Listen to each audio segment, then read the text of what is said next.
Hello YouTube and hello to my dear subscribers. A new video from Garda, and this is going to be my platinum review for Horizon Zero Dawn, a PlayStation 4 game released by Guerrilla Games. And I was able to finish the game and get the platinum trophy at once, both at the same time. And the good things about the trophies in this game, there are no rubbish trophies, to my opinion, in this game. Like, beat the game on normal for a bronze trophy, beat the game on hard, beat the game on insane. So you have to play the game twice to get platinum. Or another rubbish trophy like beat the game within 3 hours, which is impossible anyway. But those kinds of trophies are not in this game. So that's a great plus. It's just, if you play through all the content the game has to offer, you'll have a platinum trophy, which is kind of awesome. And it's just my 4th game or something that I earned a platinum trophy for. So that was kind of worth it. Before I start with my review, I want to ask you guys to watch this guy's review for Horizon Zero Dawn. He is called the Jokester. I found his review yesterday, and well, what he says in his review is my opinion. He says it's so much better than I will ever be able to. Also, non-spoiler. His review says it all, and I'm gonna do it my style over here. But I really, if you're interested in the game and still have not bought it and want a good review, watch his video, Horizon Zero Dawn review by the Jokester. I'll put the link down in the information section, so you can just click on it. If you go there, just say hi, Garda sent me or something, and give him a thumbs up. Like I said, his review is awesome.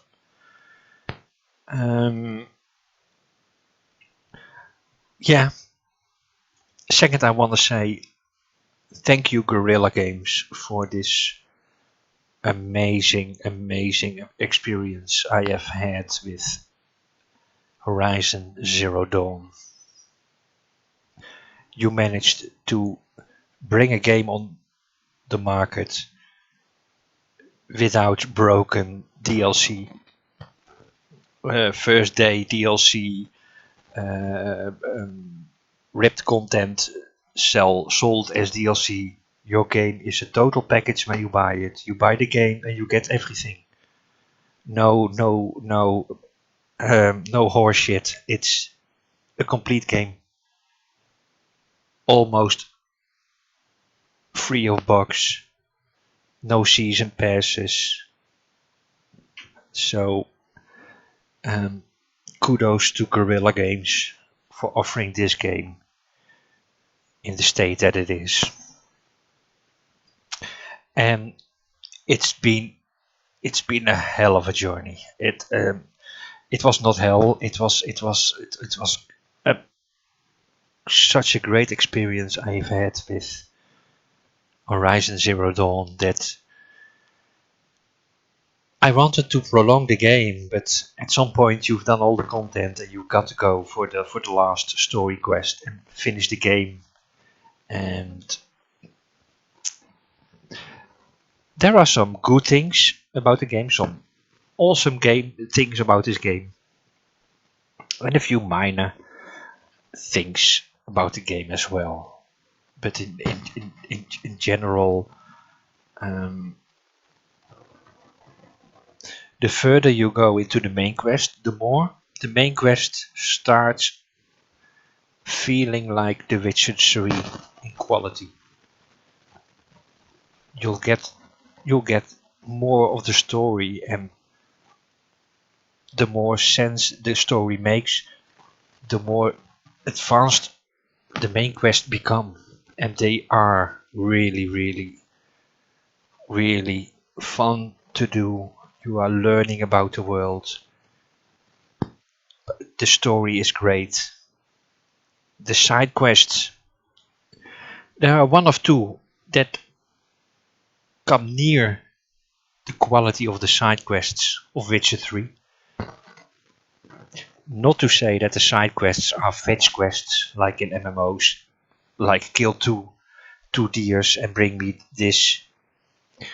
It's in between. But the last two side quests, they are really great. They are really in the quality of Witcher 3. So it depends. But I did like doing all side quests. I have no problem. They were not boring at all. So that's a bit about the quests. The main quest line is awesome. The further you get, it gets more awesome each new quest.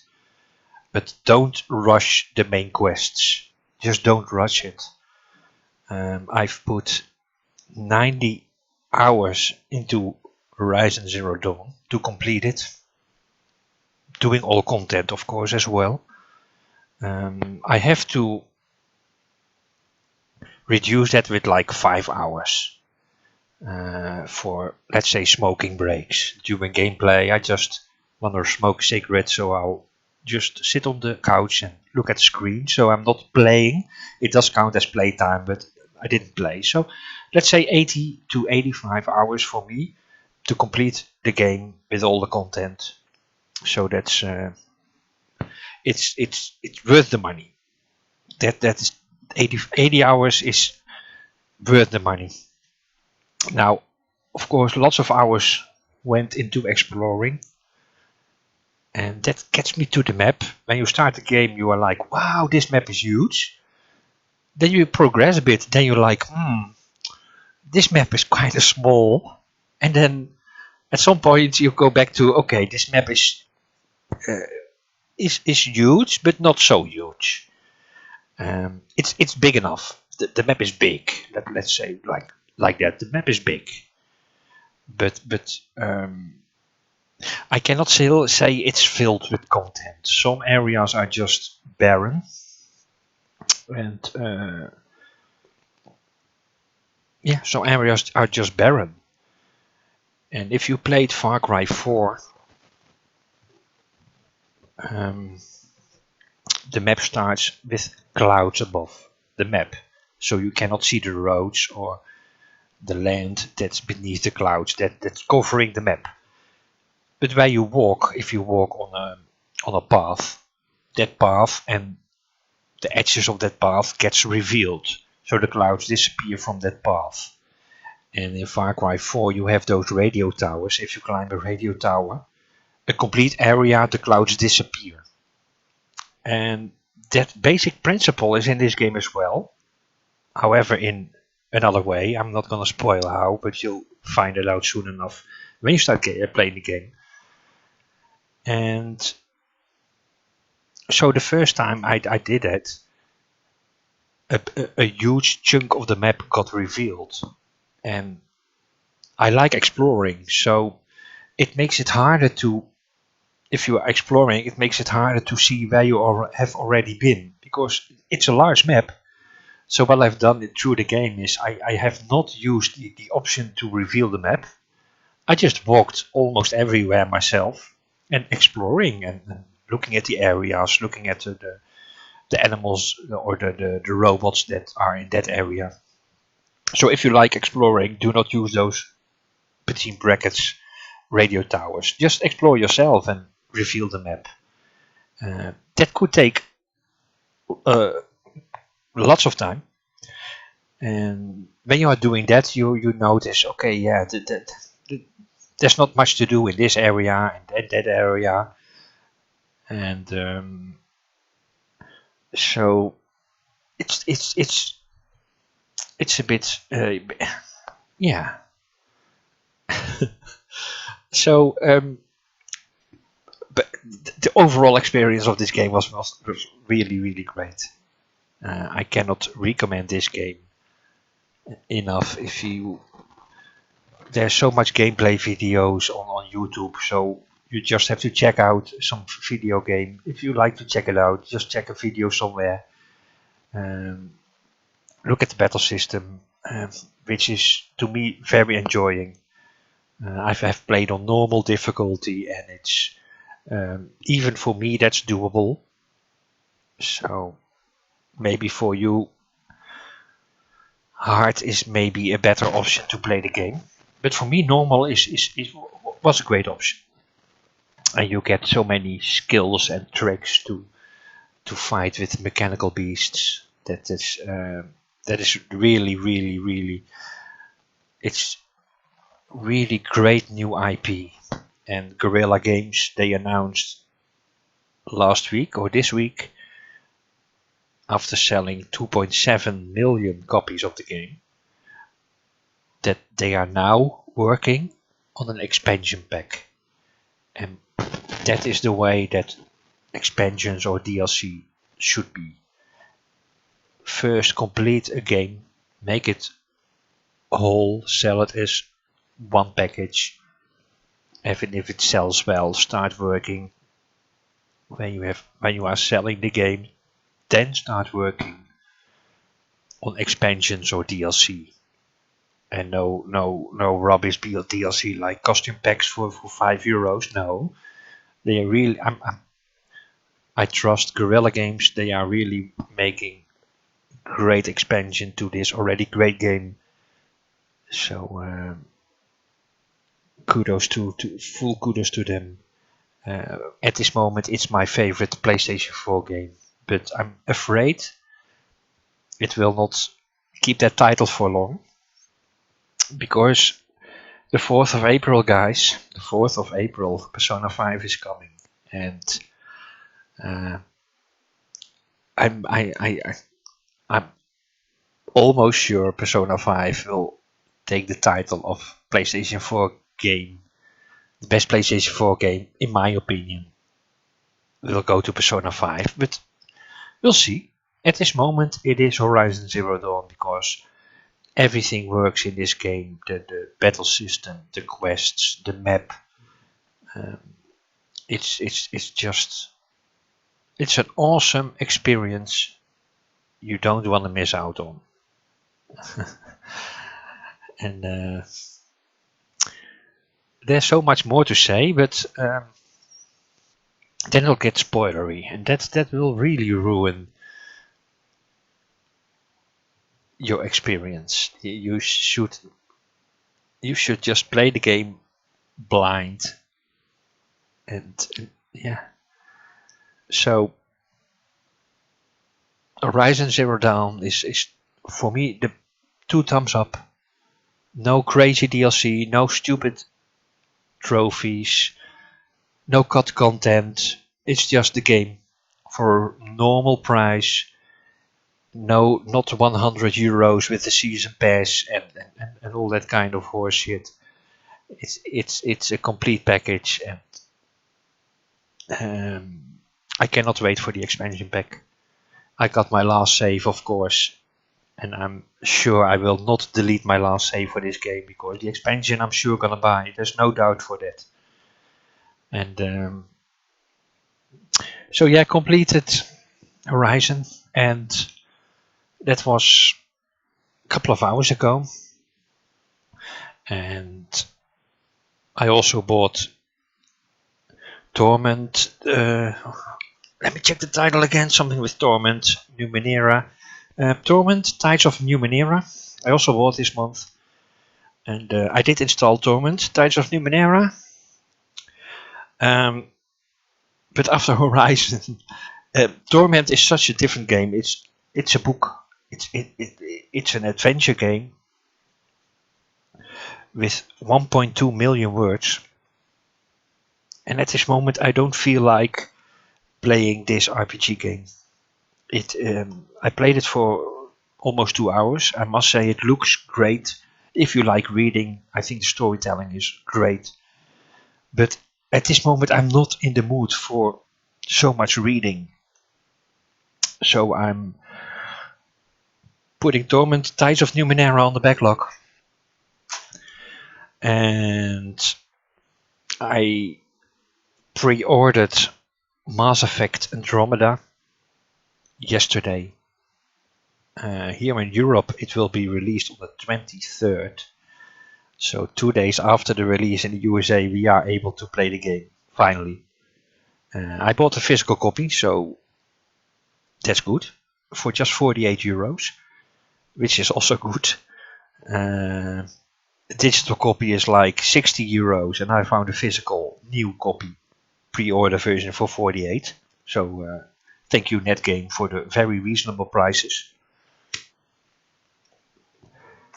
So until the 23rd of this month I'm gonna play Mass Effect Andromeda. And I've seen all the critics, I've seen all those facial animations. If you have not followed Mass Effect Andromeda facial animations, look on YouTube. You will have a great laugh. It's got such horrible facial animations, but I'm quite a fan of Mass Effect. So for the 48 euros, I'm gonna try it, and it's like some reviews state. Mass Effect 1, 2 and 3, they all got scores, Metacritic scores of 90 plus, and Mass Effect Andromeda is hovering around 70. So it's probably not as great experience as the previous Mass Effects were, but it's still Mass Effect. I'm gonna look at it and see how it plays until the 4th of April. Complete the game or not complete the game, I don't care. The 4th of April, Persona 5 is going to be plugged into my PlayStation 4 and it's not gonna leave the PlayStation 4 for weeks. That's the game. I will stop playing Andromeda, how far I am, I don't care. Persona 5. So I could not play Torment, Numenera, something Tides. And it's really, after the experience of Horizon Zero Dawn, so many games, because of the quality and everything, it's so hard to find another game to enjoy.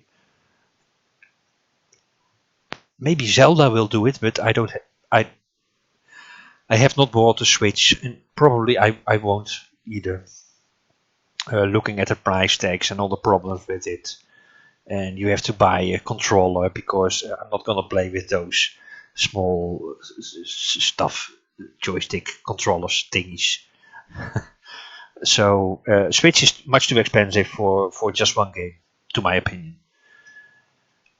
So now I'm looking, what game am I going to play until the 23rd?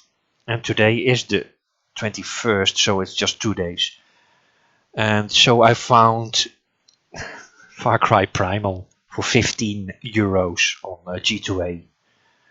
And yeah, in the light of Horizon Zero Dawn, this comes maybe close. It is also a bow and a spear. Of course, it's Far Cry. It's much different, but I liked Far Cry 4, so it's just for 2 days. Far Cry Primal. It's just for 2 days, and then I'm gonna play Andromeda. And if the game is good enough, I will continue playing Far Cry Primal someday. I don't know when. So for the 15 euros, yeah, okay, I'll take Far Cry Primal. And probably be disappointed. I don't know. I will probably be disappointed after playing Horizon, because what can replace Horizon Zero Dawn? I don't know. Yeah, Persona 5. It's a completely different game, but for me, it is as enjoyable. But I already know now, Mass Effect Andromeda probably will not be as good as Horizon Zero Dawn. Well, that's for sure, but if it's 60% as good, then it's a good game. But I don't think it will be. It will do better than 60% of the quality of that Horizon Zero Dawn had to offer. And moment, I bought Mass Effect on the PC version. If I want to do co-op multiplayer, I just refuse to pay online on the PlayStation 4. I don't have the Xbox One anyway, but I refuse to pay Sony a monthly fee just to connect to an EA server, to connect to other players or to connect to another players to play a game. Why should I pay Sony for that? So I refuse that. And so if there's multiplayer in the game, I just buy the PC version if it's available, of course. Otherwise, I just don't touch the multiplayer anyway. So that's also why I bought Dark Souls 2 and 3 for the PC and not for the PlayStation 4. And yeah, that's a bit. That's the planning for this month, guys. Far Cry Primal 2 days, then Andromeda until the 4th, and then put those two in the backlog and start playing Persona 4. But that has nothing to do anymore with the review of Horizon Zero Dawn. Like I previously said, watch this video, guys, and just say, mention the comment like Kaida sent me or so or something. I think he deserves many more views than 24 on his Horizon Zero Dawn review. The jokester. I'll put this link into down in the description. Watch his review. That's much more relevant than this rambling of mine. Thank you for watching and listening anyway. And I'll let you know. I'll let you know about Far Cry. I'll let you know about Andromeda. If it's really, really bad or if it's reasonable. And then we're going to Persona 5, guys. How many weeks is Persona 5? Let's check. 2 weeks. It's just 2 more weeks. So I got 2 days for Primal, then I got 12 days for Andromeda, which is probably too short. And this is the day, guys. Thank you for watching. Hope you enjoyed the video. Leave a comment if you like. If you don't like, just don't. But I like reading comments. I don't do that every day, so it could take a little. It could take a day or two before I'm able to reply to your comment. But I will try to do it as often as I can. Thank you for listening, and hope to see you next time. Bye bye from Kaida.